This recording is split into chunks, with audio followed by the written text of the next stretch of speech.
Hola, bueno, en este video vamos a explicar un poco sobre la corriente y la resistencia eléctrica. Entonces, bueno, la corriente eléctrica es algo que se encuentra presente en nuestra vida diaria. La corriente, en verdad, la encontramos todo el tiempo. La encontramos tanto en la naturaleza y tanto como creada por el hombre. En la naturaleza, un buen ejemplo de corriente eléctrica, pues son los rayos que caen y pues podrían ser ciertos animales que nos encontramos en el mar, como lo pueden ser hay unos peces que tienen como pues parece como una lamparita, o las luciérnagas, y creados por el hombre, eh, pues pueden ser aparatos electrónicos que usamos en nuestra vida cotidiana, como el teléfono, la alarma, el reloj, la computadora y hasta un coche. En un coche también encontramos corriente eléctrica. Entonces, bueno, ¿qué es la corriente eléctrica? La corriente eléctrica es la cantidad de carga eléctrica que pasa a través de cierta área transversal por unidad de tiempo. Este, bueno, para representar a la carga eléctrica, nosotros vamos a utilizar pues, una letra I, y su fórmula es el cambio de la carga sobre el cambio de del tiempo, perdón. Delta Q sobre delta T. Ahora, para poder entender un poquito de manera visual la carga eléctrica, nos podemos imaginar una lámpara de plasma, seguramente todos las han visto, que es como pues como una esfera que tiene un foquito, como un tubo, que está lanzando corriente que podemos observar. Y que cuando tú la tocas, todas las líneas se enfocan a la parte en donde tú estás tocando. Esto, bueno, es la corriente eléctrica, y como el cuerpo humano es mucho más conductor que el vidrio o la esfera, por eso es que todas se van. Es como un ejemplo rápido para que nos podamos imaginar cómo funcionan y cómo se ve. Entonces, bueno, de la corriente eléctrica, sus unidades son Coulomb sobre segundo, este, Coulomb sobre segundo, que pues también son conocidos como amperes, ¿no? Entonces estos son los amperes. Amperes o amperios o como le quieran llamar. Ahora, hay algo que también se conoce como la corriente instantánea. Esta corriente instantánea la vamos a representar con una letra I minúscula, y es igual a la diferencial de Q sobre la diferencial del tiempo. Entonces, es la razón de cambio de la carga por unidad de tiempo. Eh, en un circuito eléctrico, nosotros vamos a encontrar corrientes y resistencias. Entonces, para que esta corriente pueda pasar, necesita en un sistema que haya algo que permita que viaje a través de él, ¿no? Entonces, de la naturaleza, los mejores conductores que tenemos son el oro y la plata. Obviamente nosotros no usamos el oro ni la plata porque sería demasiado caro. O sea, si nosotros tuviéramos todos los cables de nuestra casa, todas las conexiones que hay, eh, pues sí, las lámparas, todo, si todo estuviera hecho de oro, nos podemos imaginar cuánto se estaría gastando. Y también si estuviera hecho de plata, porque son materiales caros. Entonces, ¿cuál es la alternativa? Bueno, la alternativa a esto es el cobre. ¿Por qué? Porque el cobre tiene las mismas, bueno, propiedades muy similares y es muchísimo más barato porque abunda mucho más en la naturaleza. Entonces, el cobre nos ayuda a unir diferentes dispositivos y esto porque, bueno, igual que el oro, la plata y otros materiales, tiene buena conductividad electrónica, buena ductibilidad y buena maleabilidad. Entonces, aquí nosotros pues tenemos que hacernos una pregunta, o sea, ok, sí, es muy bueno, tiene buena conductividad, tiene buena ductibilidad y buena maleabilidad, pero ¿cómo es que va a haber dentro de mi cable de cobre un portador que permita que vaya pasando la energía o la corriente a través de este, ¿no? Entonces, para explicar esto, necesitamos recordar un poquito de pues, lo que vimos en química de la configuración electrónica. Entonces, bueno, el cobre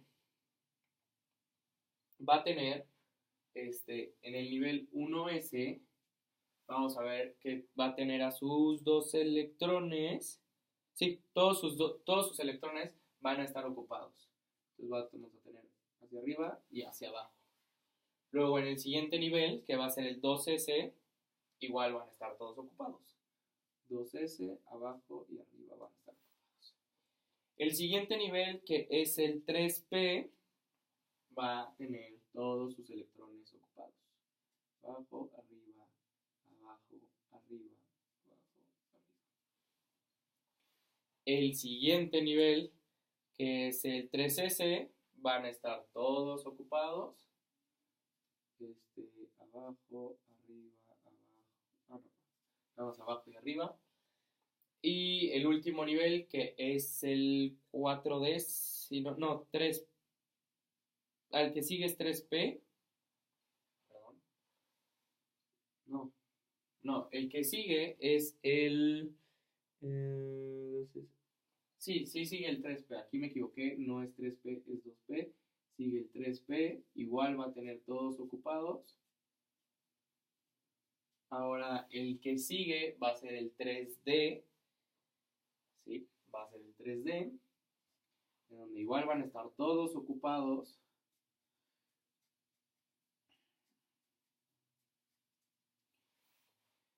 Y por último, es aquí lo importante, llegamos al 4S. El 4S no va a tener todos sus electrones ocupados, simplemente va a tener uno. Entonces, ¿qué significa esto? Digamos que el núcleo de nuestro cable va a estar de esta forma. Todo esto y vemos que el 4S se queda afuera. ¿Por qué? Porque el 4S no está completo. Entonces,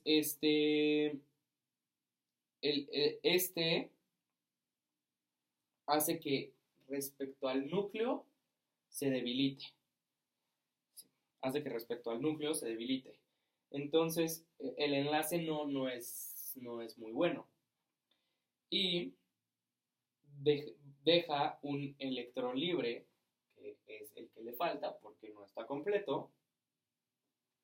Y a esto nosotros le vamos a llamar mi electrón de valencia. Como este electrón de valencia va a estar libre, va a poder, pues de cierta forma, moverse a través del cable, permitiendo que se convierta en el portador de la carga que quieres mandar de un aparato a otro a través del cable. Entonces, bueno, esto es muy importante para entender la corriente. Ahora, vamos a entender la resistencia. Entonces, bueno, ¿Qué es la resistencia? Básicamente es la oposición que ofrece un material ante el paso de corriente. Lo voy a leer. Dice, toda oposición que presentan los materiales al paso de corriente eléctrica. Sus unidades en el Sistema Internacional de Medidas son los ohms, que se escribe OHM, y se representa con la letra sigma, que es como una especie de villa. Ahora, bueno, esto en honor a George Simon Ohm. Y entonces, bueno, vamos a explicar qué es la resistencia. Entonces, toda la materia en la naturaleza se encuentra compuesta de átomos, ¿no? Y hay materiales que, como ya lo vimos en la corriente, tienen la capacidad de conducir la electricidad, pero a la vez hay materiales que tienen la capacidad de bloquear o dificultar el paso de energía. Entonces, a estos que dificultan el paso de energía son las resistencias y que también se les conoce como aislantes.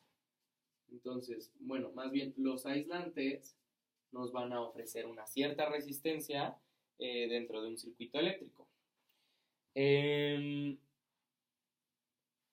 Bueno, varios ejemplos de materiales que nos ofrecen resistencias. Puede ser el plástico, puede ser la madera, puede ser el papel, dentro de varios, ¿no?, que existen. Ahora, bueno, ¿de qué va a depender de que un material conduzca o no conduzca energía?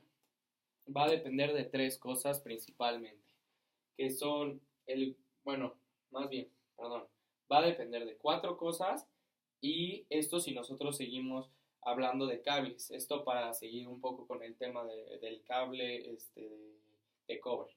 Entonces, va a depender del grosor, de largo, de la composición y de la temperatura. Entonces, bueno, en un inicio nos preguntaremos por qué esto afecta, ¿no? Pero nosotros, por ejemplo, podemos entender cómo es que el grosor afecta. El grosor, cuando tenemos un cable que es muy grueso, el paso de corriente va a ser mucho más fácil porque los electrones que están libres pueden circular de manera más fácil. Entonces, lógicamente, si tenemos un cable que es de este grueso, pues vamos a poder ver electrones circulando libremente sin ningún problema, porque tienen mucho espacio, a que si nosotros tenemos un cable de un grosor pequeño, porque pues los electrones van a tener problemas para poder pasar, ¿no? Es una pequeña representación. Ahora, la temperatura, cuando hace en temperaturas frías, el paso de corriente va a ser mucho más fácil que cuando hay temperaturas altas. Hablando de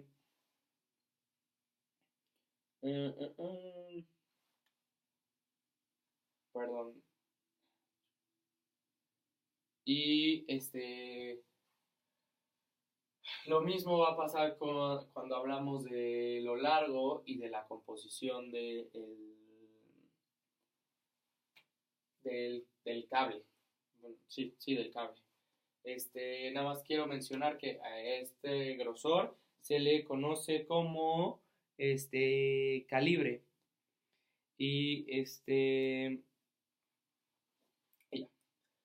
Luego, la resistencia no solo la vamos a utilizar para que no pase energía, sino también la podemos utilizar para controlar la energía que pasa.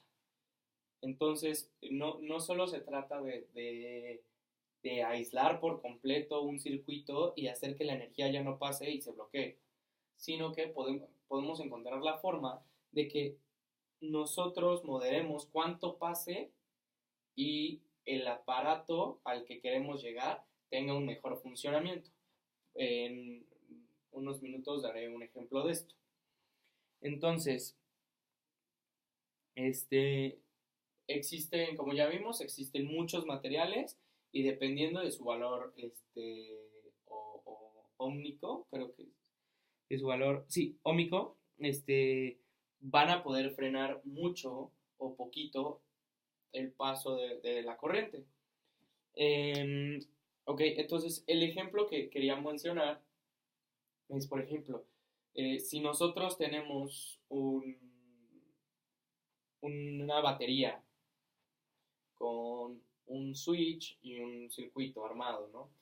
Y lo queremos conectar directamente a un foquito LED. ¿Qué va a pasar? Cuando lo prendamos, como la corriente va a ser mucha, se va a quemar. Nuestro foco se va a quemar y se va a fundir y no lo vamos a poder usar. Entonces, ¿qué pasaría si nosotros tenemos una resistencia? Entonces, si nosotros tenemos una resistencia, podemos controlar el voltaje. Al controlar el voltaje, vamos a hacer que la corriente eléctrica que llegue a nuestro foco LED sea solo lo necesario para que llegue. Entonces, simplemente sería como tener una pequeña batería aquí, nuestro switch por aquí, y entonces si pasa para acá, y aquí tenemos nuestro foco LED directo, va a ser muy diferente a si nosotros le agregamos una resistencia aquí. Tan fácil como nada más agregarle una resistencia. Con eso vamos a hacer que se controle y podamos hacer que funcione. Por último,